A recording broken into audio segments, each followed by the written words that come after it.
¿Ya vieron lo que le encontraron a Sandra Cuevas en su delegación? ¿Más pelotas? Peor, volantes de campaña negra contra Claudia Sheinbaum. No, pero ella ya lo aclaró perfectamente. Dijo que esos volantes no existen. Dijo, esos volantes no existen. Pero lo que nosotros decimos en esos volantes es la verdad. No, pero no se acuerdan de la clarísimo. arenga esa de que ¿a quién le vamos a romper la madre?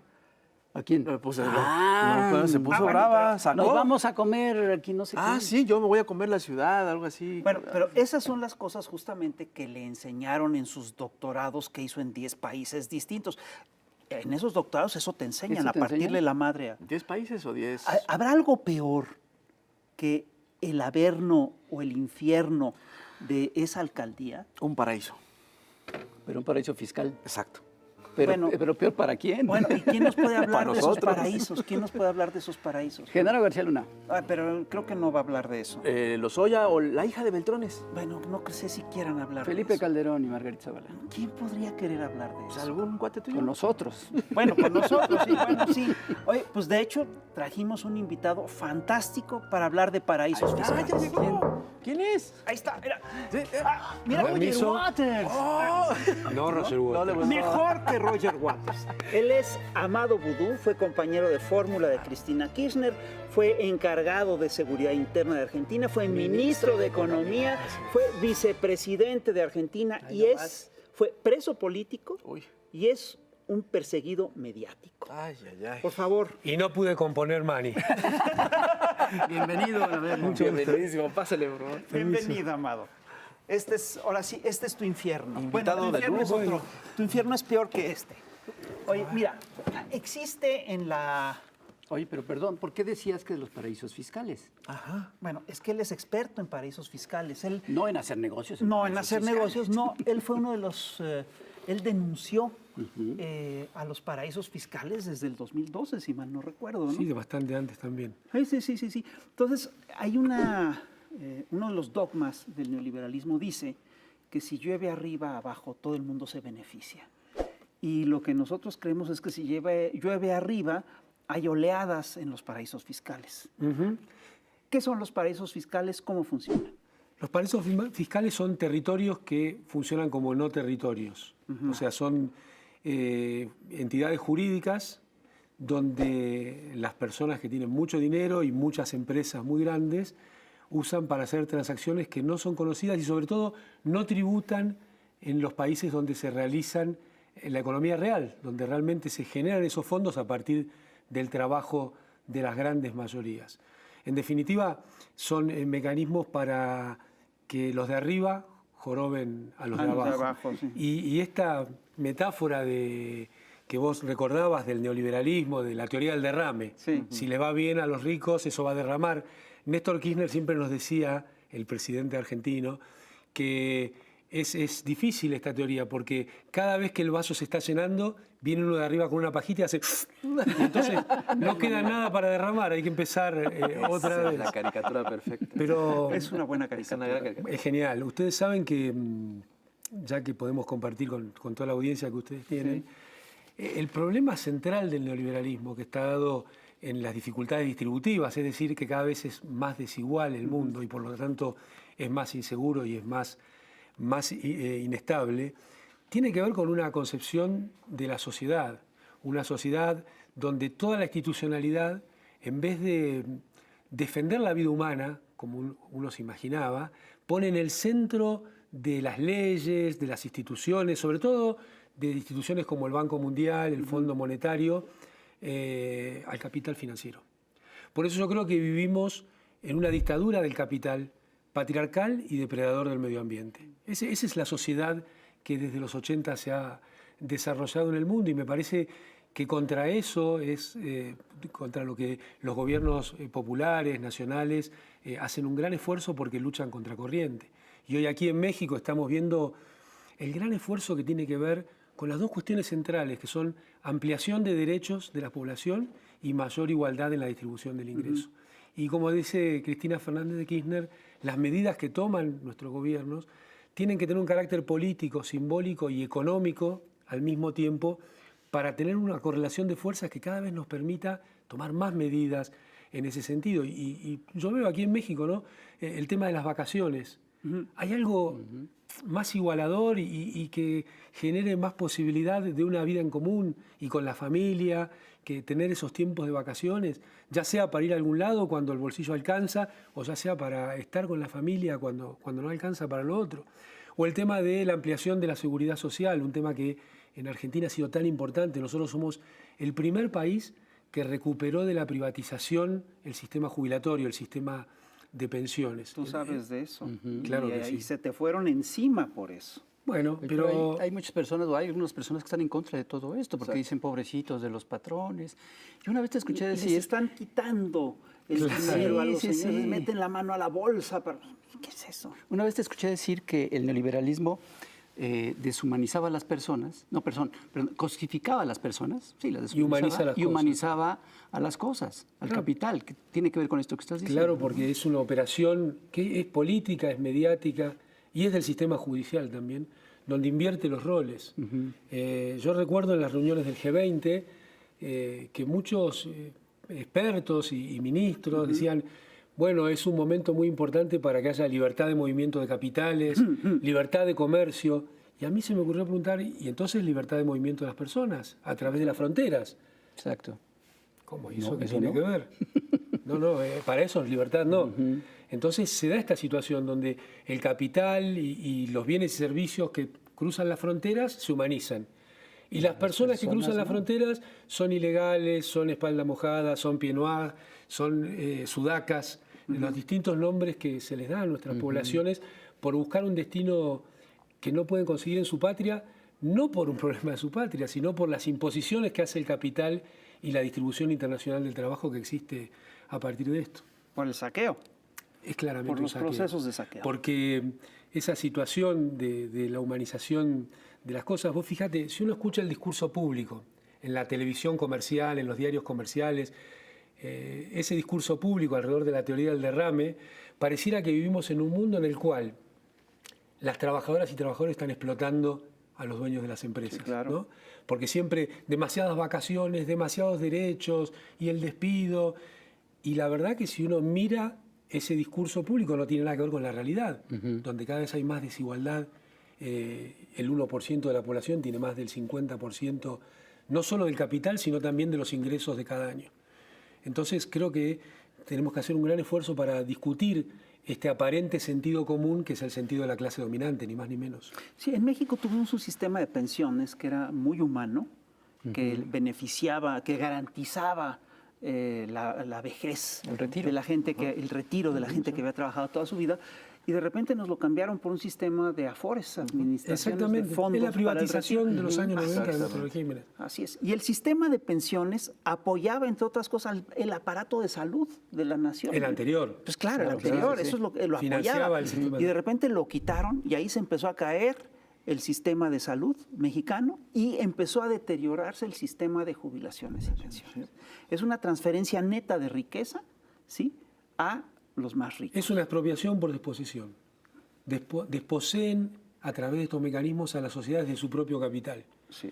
Y es una cadena en la cual, al quitar el sistema jubilatorio, el sistema de pensiones, desfinancia el resto de la actividad pública, la actividad que tiene al conjunto de la población como objetivo de mejora. Y entonces parece que ahora el problema es primero era el sistema jubilatorio, lo desfinancian. Ahora no solo es el sistema jubilatorio, sino también es el sistema de salud. Entonces el próximo paso es cómo privatizan el sistema de salud. Y así van quitando, son mecanismos... Claro, Derechos que tomó décadas. pero a la vez es conseguir. material y simbólico. Sí, claro. Porque te quitan el derecho y te quitan la posibilidad de la salud pública. Es que el problema es la gente, ¿no? Hay mucha gente. Entonces resulta que Ah, lo que pasa es claro. que sobra gente, ese es el problema. Ahí otra vez tenés la deshumanización. Vos fíjate, dicen, no, el problema del sistema jubilatorio es que mejoró la salud y mejoró la medicina, entonces la gente vive mucho más años. Pero, ¿cómo Y podemos- creció. Hubo claro, más crece gente la y creció población. más años. ¿Qué es eso? Pero entonces el problema está dado de vuelta, porque el problema es cómo sostener la calidad de vida de esa persona. O sea, el problema del sistema jubilatorio tiene que ser la sustentabilidad de la vida lo más digna de esas personas, no la sustentabilidad financiera del sistema jubilatorio. Eso hay que ir buscando los recursos en cada etapa. El gran problema de las élites es que Hay demasiada gente, sobra mucha gente. Pero claro, esa Salvo gente, cuando la necesitan para que trabaje gratis. Esa para gente, los es votos. la explotación de esa gente es la que los sostiene a ellos. Así es. Ah, caramba. Oigan, pues tenemos que ir a un corte comercial. Vamos a tener que jubilar esta parte. Vamos a irnos a ver, pero no sin antes a ver a Cintia Bolio La Chamonca y regresamos. Gracias. Platicando contigo.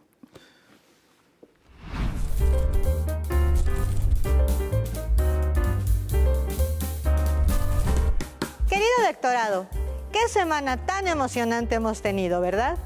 No alcanzan las bolsas de palomitas para atestiguar el show de la justicia, a ambos lados de la frontera, empezando en Estados Unidos con el juicio a Genaro García Luna, el superpolicía de Fox y Calderón.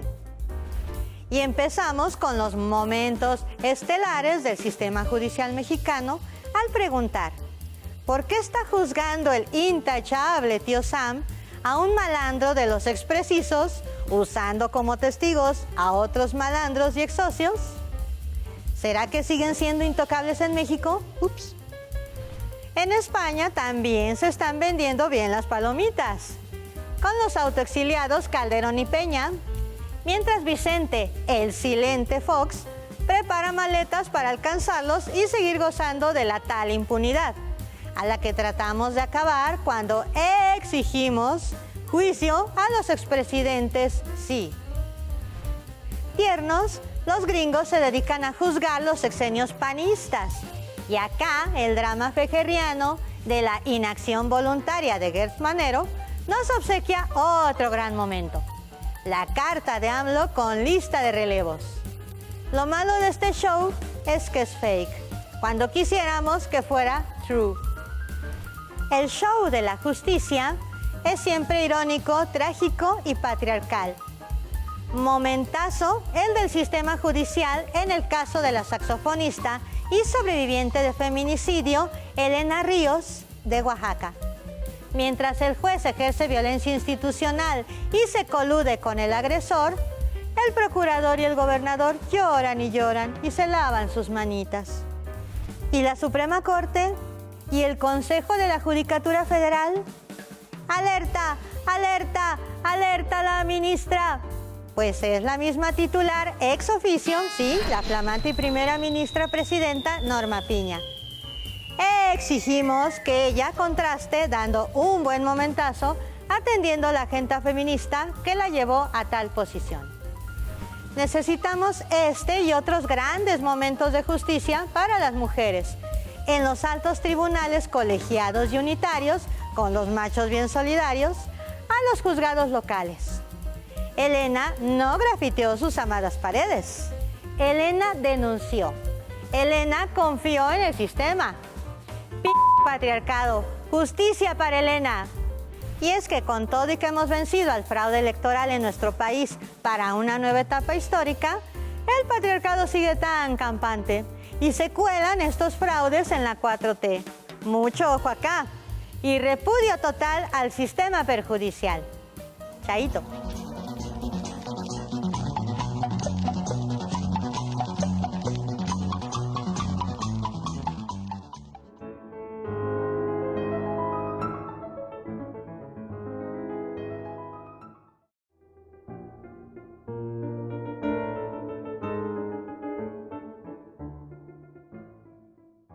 Y ya estamos aquí de vuelta en el Chamuco TV y estamos platicando con Amada Vudú y bueno, pues nos quedamos con el tema más o menos pendiente de los paraísos fiscales. ¿Cuáles son? ¿Cómo funcionan? ¿Qué garantizan?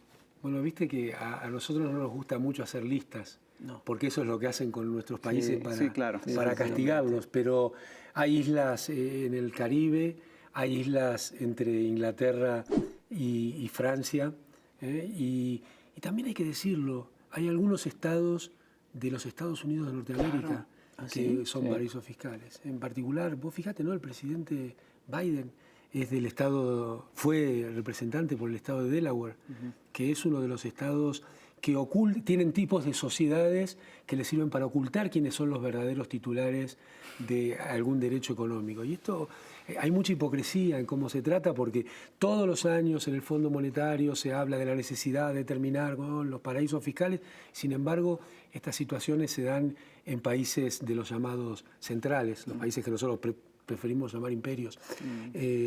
Pero son situaciones que se sostienen. Y hay que tener en cuenta que en activos financieros, es decir, en papelitos, hay 5 veces el Producto Bruto Global. O sea, hay dando vuelta en la ruleta, en el casino global, 5 veces el valor real de la producción de bienes y servicios. De eso estamos hablando. Traducido en imágenes, digamos que hay un pollo y se compran y venden 5. Que no existe, claro, se Se compran y compra venden 5 pollos, cinco que no pollos existen. que no existen. Y sobre eso se realizan apuestas Y sobre- de sí, y sobre cuánto eso, van a valer claro. a futuro. Ya. Y eso es una locura. Es muy recomendable una película que se llama La Gran Apuesta, que Sí. trata sobre este tema, que se hizo a partir de la crisis de 2008-2009. Así que de esto hablamos cuando hablamos de paraísos fiscales, y de esto hablamos cuando hablamos de la desigualdad. Porque claro, hay segmentos de la sociedad que tienen cada vez más capacidad de ahorro, mientras hay segmentos de la posibilidad que no tienen, de la sociedad que no tienen ni siquiera la posibilidad de pagar lo mínimo que necesitan para subsistir. Y esto también es el origen de las famosas burbujas financieras. Todos estos activos de bienes y servicios que no existen, y que un día hacen como una burbuja. Una burbuja podría ser algo hermoso, un niño Sí. soplando jabón para hacer una burbuja. Sin embargo, es un mecanismo horroroso de transferir al resto de la sociedad el propio problema del cual se benefician. Uno se acuerda que en la crisis 2008-2009 los gobiernos de los países centrales salieron a rescatar a sus bancos, no a los grandes sectores de la población. Oye, una cuestión, fíjate, aquí en México tenemos varios casos de altos funcionarios, no solamente de empresarios, sino de muy altos funcionarios que a los que de repente se les descubren verdaderas fortunas en paraísos fiscales. Hay toda una serie de funcionarios que tienen cuentas altísimas en Andorra, ¿no? Es decir, ¿qué tanto le sirven los paraísos fiscales no solamente a la especulación del capital financiero, sino a la corrupción? Bueno, son sistemas de opacidad en los movimientos de fondo, y además de esa opacidad en los movimientos de fondo, son sistemas que ponen un manto sobre la propiedad de esos fondos, con todos mecanismos de sociedades de los cuales no se sabe quién es el beneficiario final. Por eso yo creo que nuestros países debieran prohibir la operación de sociedades constituidas en paraísos fiscales en la actividad económica y financiera de nuestros países. Porque, ¿por qué no van a tributar, por ejemplo, el impuesto a las ganancias, por no saberse cuál es el destinatario final? Acá el gobierno ha hecho pasos muy importantes en lograr que grandes empresas que no pagaban impuestos empezaran a pagar a partir del gobierno del presidente López Obrador. Este es un paso muy importante porque eso hace a la distribución del ingreso. ¿Y cuál sería el contraargumento? Cuando dicen, no, hay que seducir al capital, por lo tanto no hay que cobrarle impuestos. ¿Y entonces para qué querés actividad económica si no va a pagar buenos salarios, si no va a haber salarios con derechos, si no va a haber igualdad entre varones y mujeres en los puestos de trabajo, y además si no va a tributar, que es la forma que tienen las sociedades de algún mecanismo mínimo redistributivo de los ingresos dentro de la población? Y me parece que venimos a una etapa nueva en la cual va a aparecer otro tipo de paraísos. Ah, caray. Lamentables paraísos, porque también es eso, ¿no? En realidad la palabra es una mala traducción, porque es guaridas fiscales, Exacto. la palabra originaria. Ah.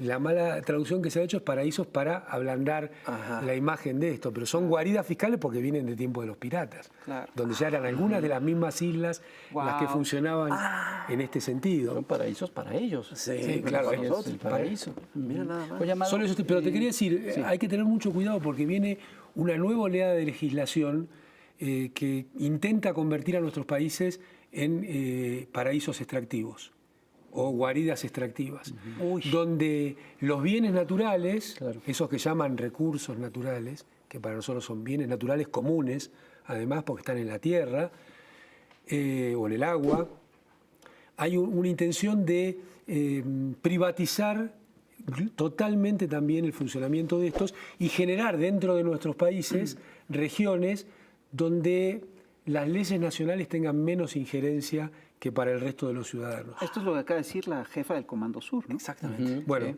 esta es una estereotipación, pero nosotros en nuestro país lo estamos viendo con el intento de apropiarse del litio Claro, y de que exacto. Argentina no pueda, Argentina, Bolivia, Chile, México también, no puedan procesar e industrializar en el propio territorio, generando puestos de trabajo de calidad, con buenos derechos y buenos salarios, este tipo de recursos. Sus propios recursos. No sea cosa que dentro de 50 años alguien tenga que escribir Las venas abiertas de América Latina, segunda edición, ¿no? Exactamente.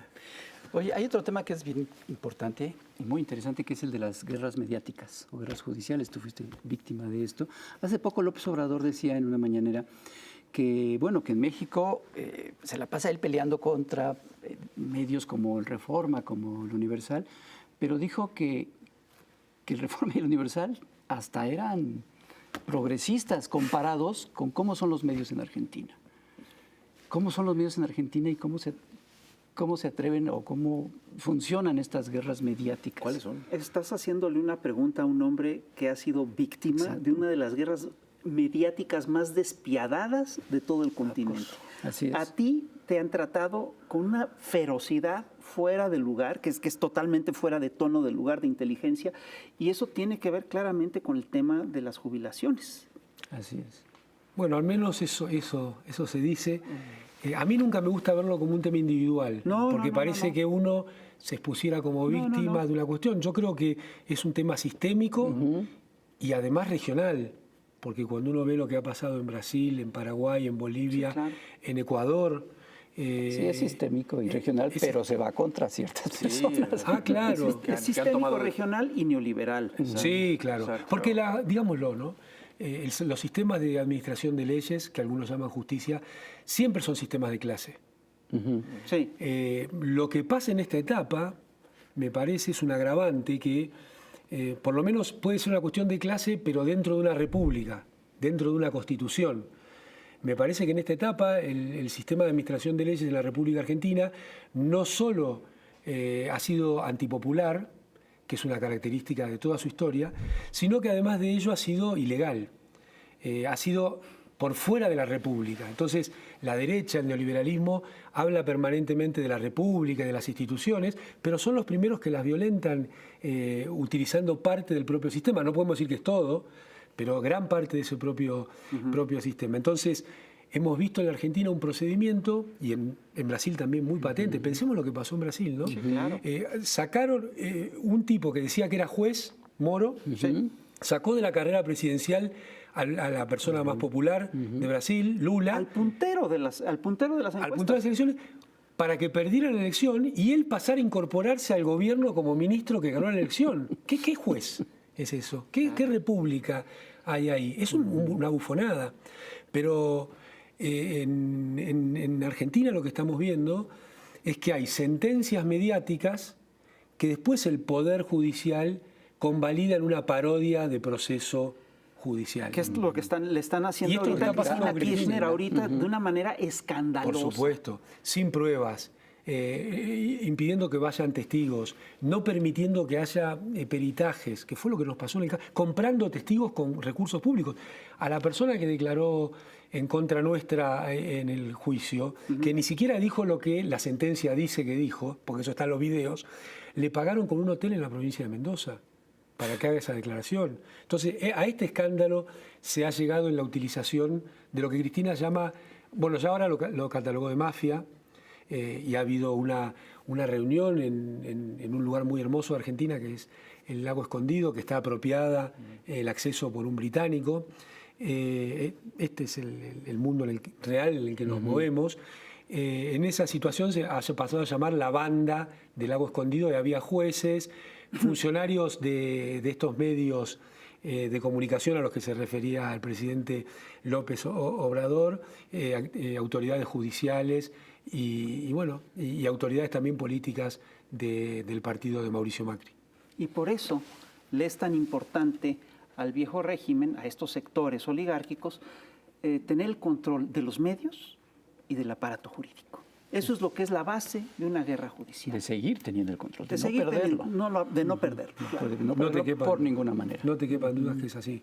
Por eso es que es tan importante que haya voces alternativas. Cristina en el 2008 o 2009 puso en marcha la ley de medios, Sí, que claro. lo que pretendía era que Se haya le fuera igualdad encima. y que no haya monopolios. Bueno, eso desató también gran parte del encono de estos sectores sobre Cristina, pero lo que uno pretende es ni más ni menos que haya igualdad de voces. No es cercenar voces, sino que no sean cercenadas las propias, porque muchas veces se presentan estas políticas como un intento de amordazar a la prensa.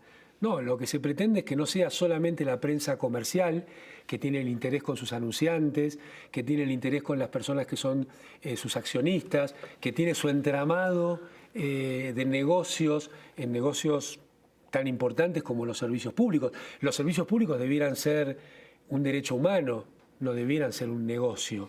Bueno, las privatizaciones tienden a todo eso y esa guerra judicial mediática lo que intenta es pasar por encima el poder popular, el poder democrático, el poder de la República en nombre de los poderes económicos concentrados. Y seguimos aquí en el Averno y estamos platicando ni más ni menos que con Amado Boudou, que fue vicepresidente de Argentina, ministro de Economía, jefe de la Seguridad Nacional y es actualmente un perseguido mediático emblemático de América Latina y ha sido preso político. Yo creo que es importante que establezcamos el término de perseguido mediático. Un prócer mexicano del siglo XIX solía decir que mientras más me persiguen, mientras más me atacan, más digno me siento. Yo estoy convencido de que hoy en día a muchos de los personajes éticos de la oposición antineoliberal los atacan con una ferocidad que se corresponde, que es matemáticamente proporcional a su propia dignidad. Es decir, nosotros queremos decirte que nos parece atroz la persecución de que has sido víctima y queremos que nos platiques cómo funcionó esta persecución en tu caso.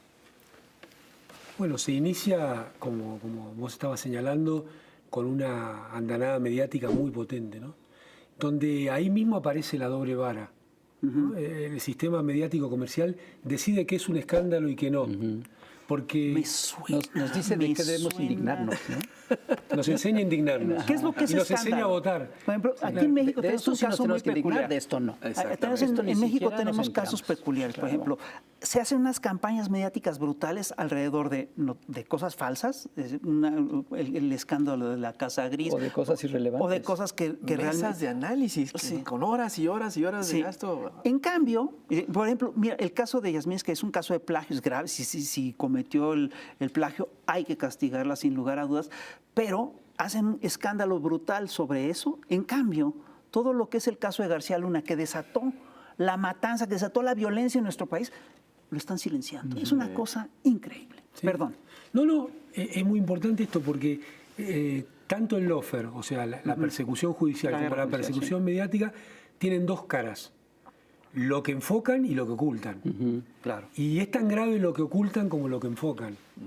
¿No es cierto? Porque los grandes escándalos de corrupción pública, bueno, han sido los gobiernos neoliberales. Claro. La desposesión de las sociedades de su capital, de sus instituciones, ha sido en los gobiernos neoliberales. Y ha sido venal. Han tenido que ver los intereses particulares de los líderes que han llevado adelante esas desposesiones con los mismos procesos. Entonces, es muy importante también esta etapa de poner foco en lo que se oculta. Porque, repito, a mí no me gusta nunca ponerme en víctima de mi caso. Yo estoy muy orgulloso de todo lo que hice como funcionario en todos mis cargos y no volvería a hacer nada distinto. Lo que sí me queda el sabor amargo de no poder seguir. Pero política se puede hacer desde cualquier lado. Política se puede hacer desde un programa de televisión, como el diario de Gramsci, ¿no? La idea está del partido político, que es mucho más que un partido. Se puede hacer desde la cárcel, se puede hacer desde cualquier lado. No hace falta tener un cargo público Porque te inhabilitaron de por vida. de por vida. Así para es. tener de por cualquier vida. cargo. Pero no te pueden inhabilitar a callarte la boca. Claro que no. No te pueden inhabilitar a pensar, no te pueden inhabilitar a no presentar con orgullo los tiempos de gobierno en los cuales participaste. En la historia argentina, en más de 200 años de historia, no existen 12 años consecutivos de crecimiento con inclusión social como fueron los gobiernos de Néstor Kirchner y los 2 gobiernos de Cristina Fernández de Kirchner. 12 años y medio consecutivos. Y acá también hay que señalar que se gobernó para toda la Argentina. Por supuesto poniendo foco en los que menos tienen, poniendo foco en las mujeres, poniendo foco en los sectores más desprotegidos de la sociedad y más castigados por el sistema neoliberal, pero cuidando a todo el país. El día que Cristina terminó su segundo mandato, el 9 de diciembre, no había ningún sector de la vida económica social argentina que no estuviera sensiblemente mejor que el 25 de mayo de 2003 cuando empezó Néstor Kirchner. Ni los que nos odian, ni los que nos quieren ver presos, ni los que nos quieren ver desaparecidos. Una palabra que en Argentina... Ni los que los quieren. Sobre todo los que los quieren. Eso sobre todo. Y ahí, pero quería hacer porque hace poco en televisión algunos actores de la política neoliberal hablaron de que el kirchnerismo tenía que desaparecer. En Argentina esa es una palabra muy profunda, porque en Argentina la dictadura genocida cívico-militar hizo desaparecer 30.000 mujeres y varones de nuestro país.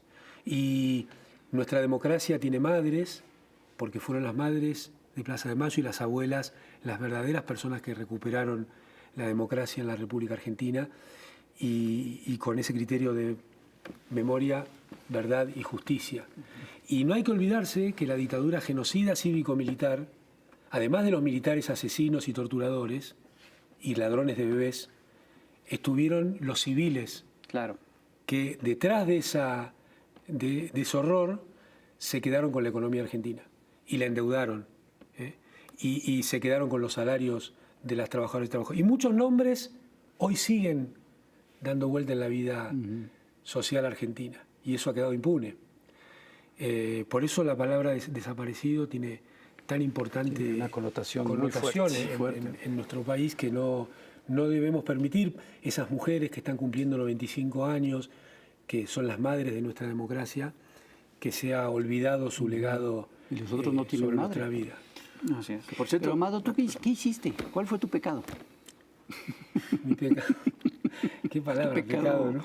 Antineoliberal. Es que estamos en el Averno, entonces Vos fíjate son que los a mí... términos, esa es la terminología. La terminología. Así llegamos hasta la verdad. Así llegamos, así es.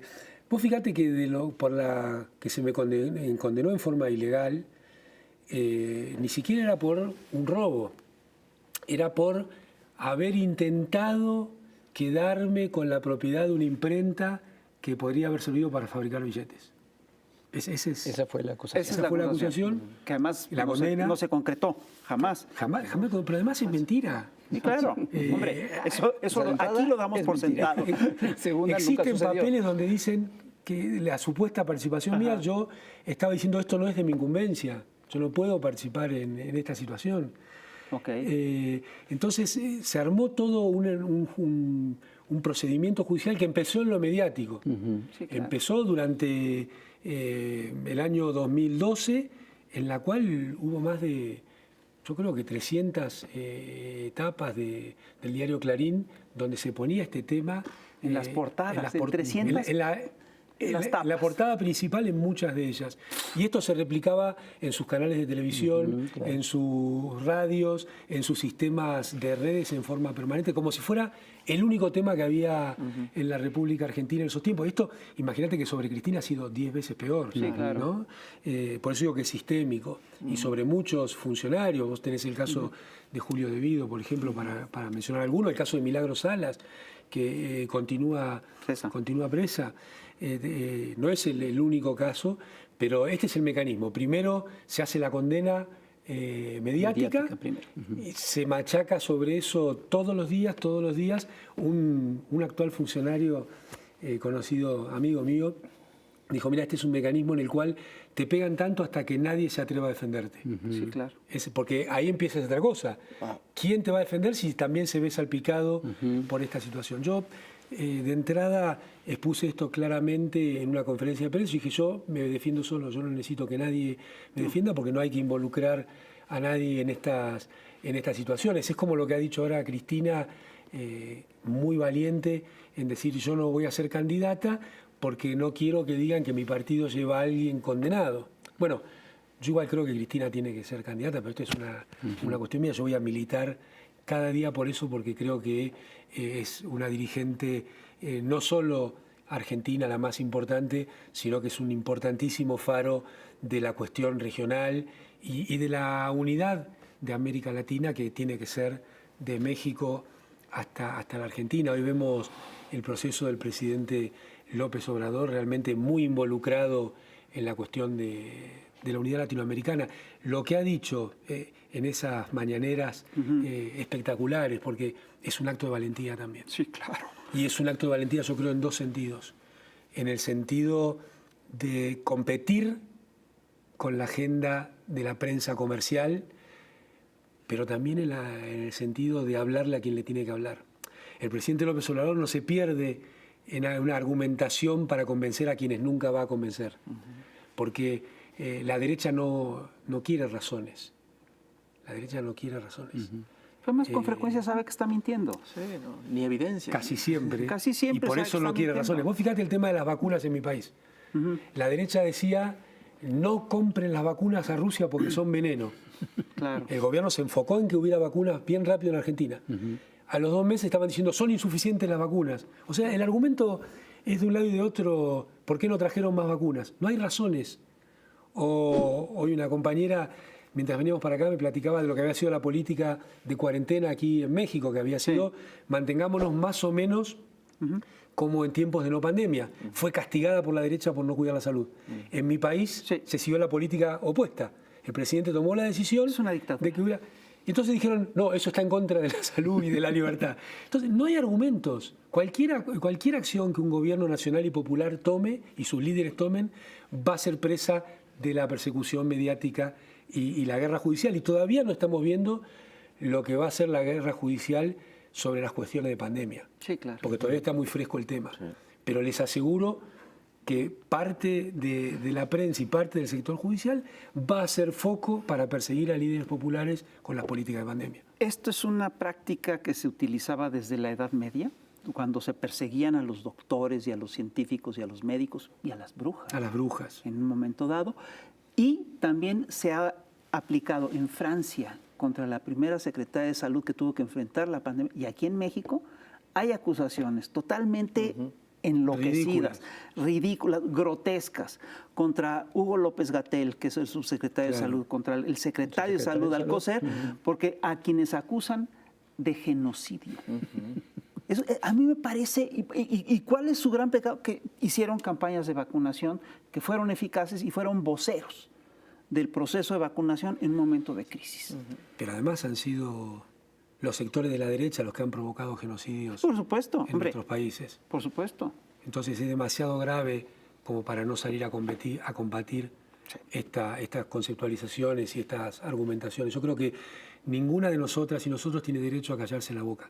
Así Por es. más que lo persigan, por más que pase lo que pase, no tenemos derecho a callarnos la boca porque es muy grave lo Así que es. está sucediendo. Y además, no tenemos derecho a ni siquiera hacerlo apesadumbrados y tristes, porque nos quieren tristes, porque nos Sí, quieren claro. dominados. Entonces, Es parte del proceso de ataque. Parte de lo que buscan con estas campañas de descrédito es quebrarte internamente. Y a la gente. Sí, pero O sea, a ti. provocar una, Sí, sí, sí. una desilusión, Un una desazón decepción. permanente. Exacto. bueno, vos fíjate lo Y que ha sido... movilizar a la gente. Para que no pensemos que es de nuestros países, ¿no? Porque si no siempre es autoflagelación. Lo que ha sido el proceso de los partidos políticos, entre comillas, de izquierda de Europa. Claro. ¿No? Porque el neoliberalismo se convirtió en el programa de todos los partidos tradicionales, incluso de partidos tan importantes como el Partido Socialista Obrero Español, el Partido Así Socialista es. Francés, el Partido Laborista Británico. El mayor logro de Margaret Thatcher, dicho por ella misma, fue el gobierno de Tony Blair. Así es. Entonces, lo que han hecho es convertir el programa de los banqueros en el programa de la política. Y por eso es tan importante remar contra corriente. Por eso es tan importante convertirnos, como decía la gran Evi Bonafini, en verdaderos salmones. De Nadar nadar con contra la toda la corriente. fuerza contra la corriente. A ver, Oye, perdón.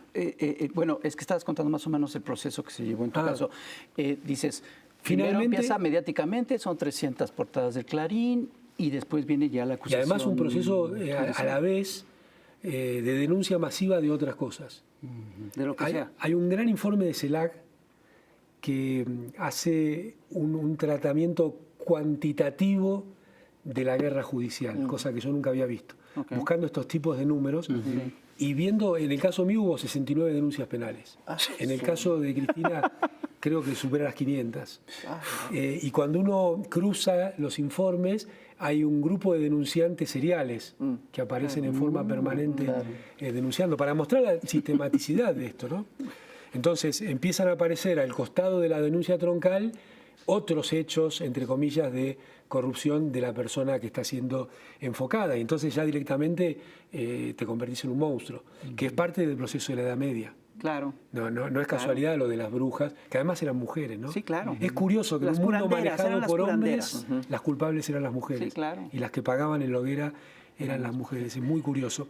Y finalmente eso tiene todo un proceso de primera instancia, donde se sustancia la causa, donde un día deciden, bueno, pasa a juicio oral. Y lo interesante de este caso mío es que, claro, como el Código Procesal Penal fue sustituido por el Código Electoral. Entonces, los tiempos de los juicios tienen que ver con los tiempos de las elecciones. Claro, por supuesto. Entonces, como necesitaban que sea bien rápido, ni siquiera llegó el expediente al tribunal para empezar el proceso. Lo empezaron sin el expediente. Y nosotros nos quejamos y dijeron, no, bueno, ya está. Y después no podés presentar los testigos que querés, no podés presentar las pericias que querés. En el caso nuestro, era claro quién era el dueño del dinero que había intentado comprar la imprenta, que no tenía nada que ver conmigo. Entonces dijimos, hagan la pericia, pidan las cuentas bancarias, pidan los datos contables, que ahí van a encontrar toda la información. Lo vimos nosotros, está en el expediente. Hagan una pericia. No hubo caso. Y después hay un proceso que podría llamarse marche preso, desde el primer día. Porque no va a haber oídos de ningún tipo. Claro. Y en el caso mío en particular, el día que primero hubo una cuestión que fue sistémica en Argentina, que fue las prisiones preventivas. Hoy cobra importancia hablar de esto porque el presidente electo en Perú está en un proceso de prisión preventiva. Más allá de los sucesos políticos tristes, dolorosos que están sucediendo en el hermano país del Perú, está en prisión preventiva quien fuera el presidente. En Argentina fue masivo.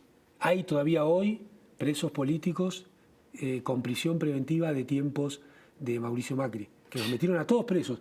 Y en una cuestión muy de la Edad Media, con... viste que te ponían el San Benito y los paseaban por la plaza. Claro, bueno, por idéntico. Te ponían un casco, un chaleco, las esposas, y salías en todas las portadas con fotos proveídas por el gobierno de Mauricio Macri.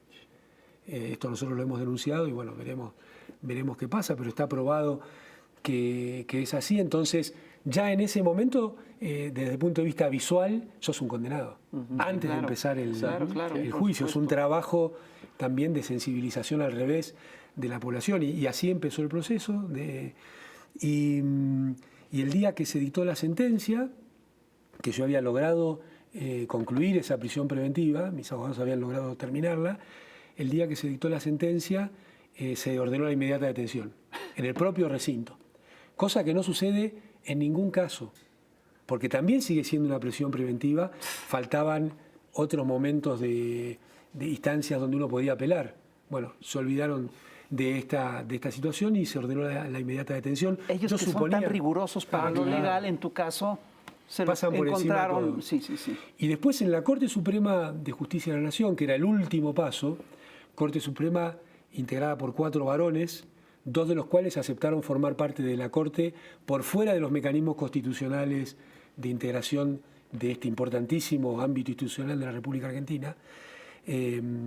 La presentación sobre esa Corte fue rechazada sin leerse ni siquiera por un mecanismo que dice no la admitimos, después de muchísimos meses, cosa que podrían haber hecho en el mismo momento. Lo hicieron cuando convenía políticamente también, claro, para la derecha, sin leerlo, ni siquiera contando con, además de mi defensa personal, 2 personas que se presentaron como amigos del tribunal, juristas enormes de la Argentina, como Raúl Zaffaroni y Julio Mayer, que presentaron por la propia invalidaciones a la sentencia que yo había recibido, ni se dignaron leerlas, siendo los 2 tratadistas de derecho penal más importantes de la Argentina Y además hay otro dato curioso, ¿no?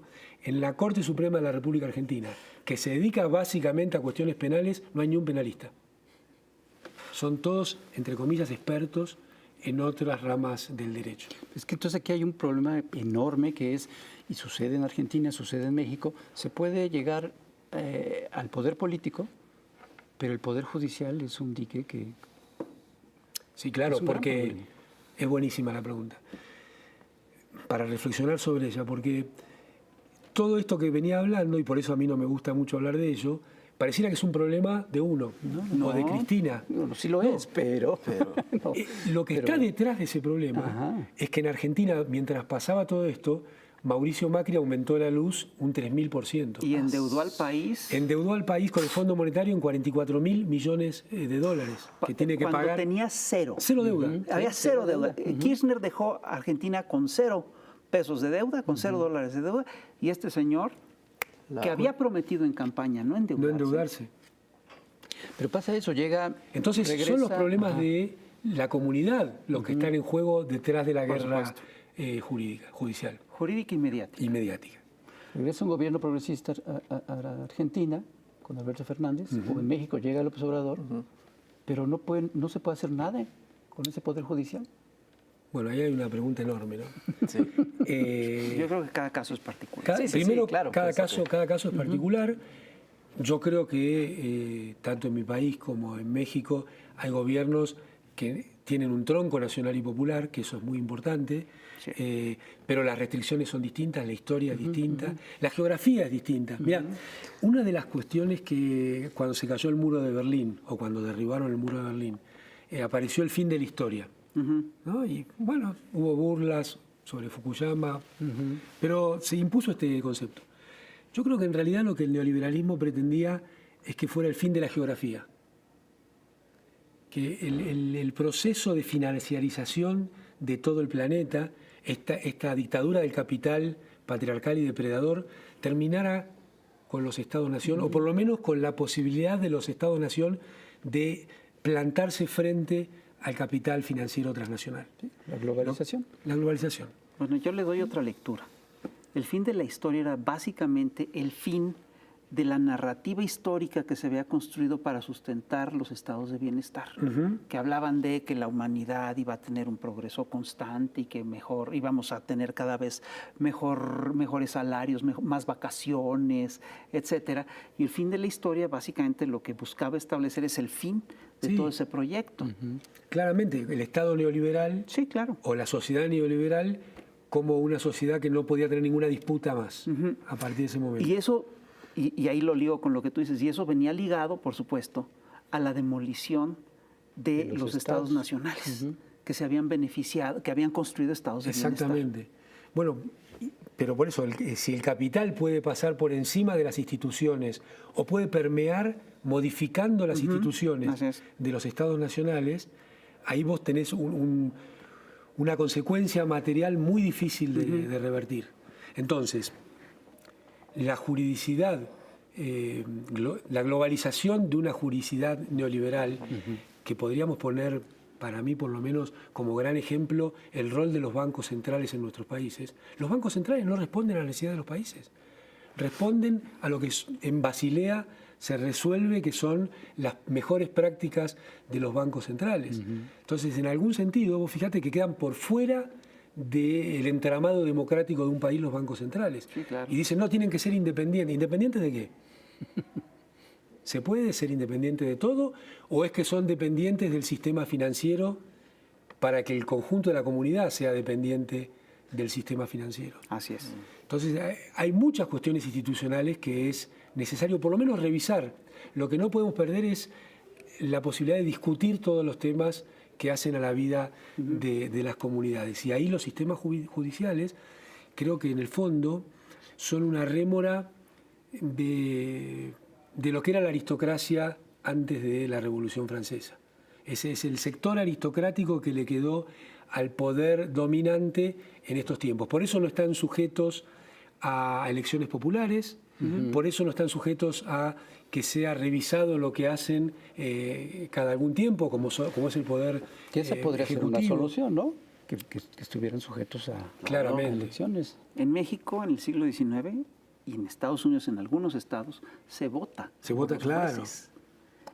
Y tú tienes países en los cuales eso es incluso un sistema casi que hereditario, ¿no? Entonces, sí, suele ser un poder muy, muy conservador, que se renueva con mucha más lentitud que todos los demás. Es un poder contrapopular, Así es. pero ahora ha demostrado también que puede ser un poder contrarrepublicano. Sí, por supuesto. Ha dado un paso adicional en ese sentido.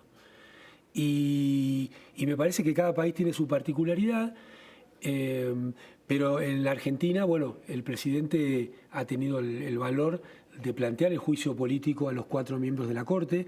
Algunos pensamos que fue demasiado el tiempo porque eran muy claras las cosas que estaban pasando. Se llegó a este hecho 3 años después de comenzar el gobierno. Por ejemplo, hay medidas que el gobierno fue tomando que las obturó el sistema de administración de leyes, que algunos llaman justicia, y creo que, bueno, que aquí deben pasar cosas similares. Sí, claro. Pero, es decir, es muy parecido a lo que ocurre en México. Se parece muchísimo lo que pasa en México con lo que pasa en Argentina. Por ejemplo, tú hablabas de denunciantes seriales. Aquí en México también. tuvimos una serie, por ejemplo, contra los proyectos emblemáticos de López Obrador. Contra el aeropuerto hubo Tren Maya, amparos centenas de seriales. amparos. Y eran los mismos actores y eso se usaba mediáticamente. 300 amparos. Exactamente. El mismo personaje. Exactamente. Es bueno. el mismo el que pone los 300 amparos, pero 300 amparos, como si fuera un problema realmente. Y un juez. Y el tema de Masivo. ponerle número, ¿no? Sí, claro. En Argentina ahora había 3.000 kilos de pruebas contra Cristina Fernández de Kirchner. Sí, claro. ¿Y qué decirán de pluma, de plomo? ¿Qué son 3.000 kilos? ¿Cuánto es en hojas? Sí, claro. O se robaron un PBI. ¿Qué quiere decir eso? ¿Que alguien tiene idea cabal de lo que es el PBI?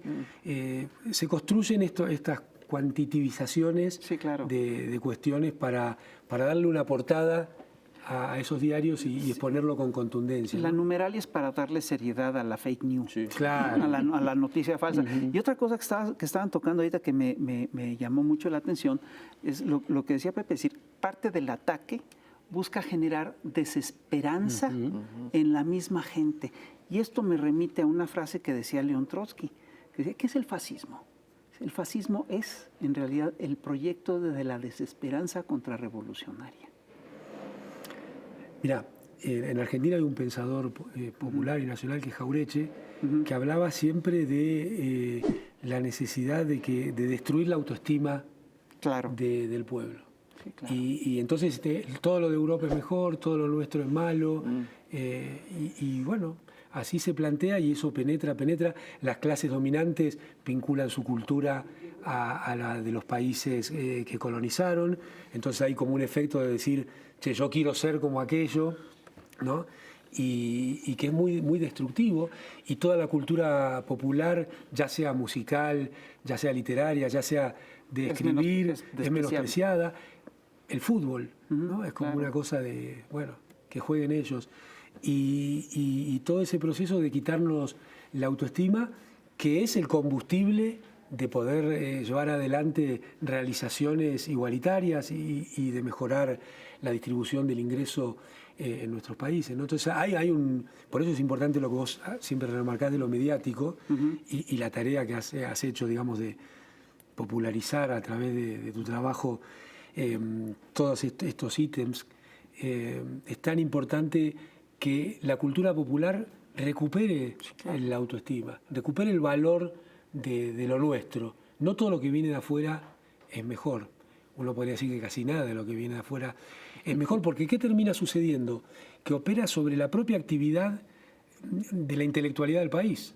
Muchas veces los programas de estudio de las universidades no están vinculados a las necesidades y al conocimiento que necesita una nación, sino al conocimiento que se genera en los centros de poder. Dice, no, este hombre estudió en la universidad tal, para no ponerle nombre, en los Estados Unidos. En Harvard, digamos.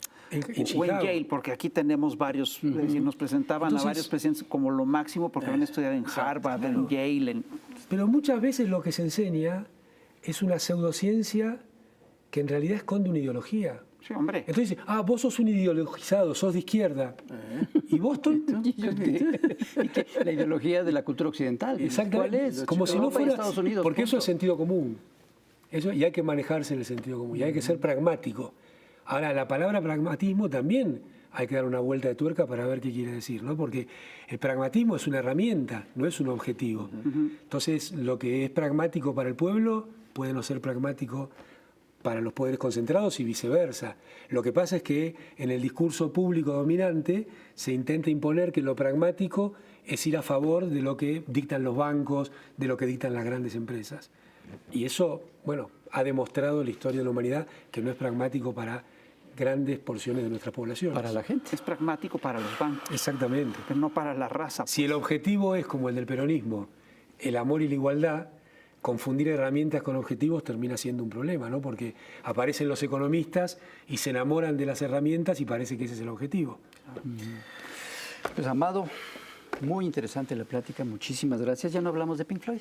¿Por qué no? Podemos hablar, pero podemos hablar de rock argentino si quiere también. Que vaya que hay historia ahí.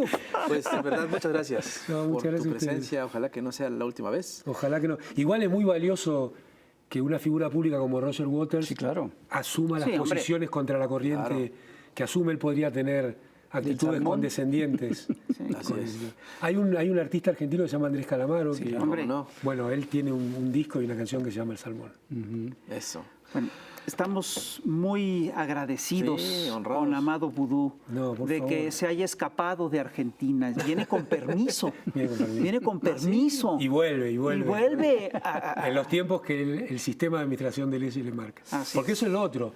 Los que se escapan son los de la derecha. Claro, Nosotros nos quedamos a rendir cuentas por las cosas. sí, claro. Por Vienes además, con gusto porque México es un país especial para ti, ¿no? ¿Es cierto? Es muy especial. Es muy especial porque me ha dado una familia. Ah, qué bonito. No, pues, señoras y señores, la gran familia latinoamericana está siempre presente aquí en este programa. Acuérdese que es muy importante analizar estos temas porque estamos en una situación en la que hay que tener las barbas a remojar porque la derecha es estúpida y hay que combatirla. Así que, bueno, cuídense mucho. Deja Nos vemos tú en lo la próxima. estúpida, lo agresiva. Lo agresiva. Pero bueno, Poderosa. sí. Así que ya lo sabe, cuídense mucho. Nos vemos a la próxima. Cuídense, vemos. compartan el Bye. programa, ya lo sabe. Bye.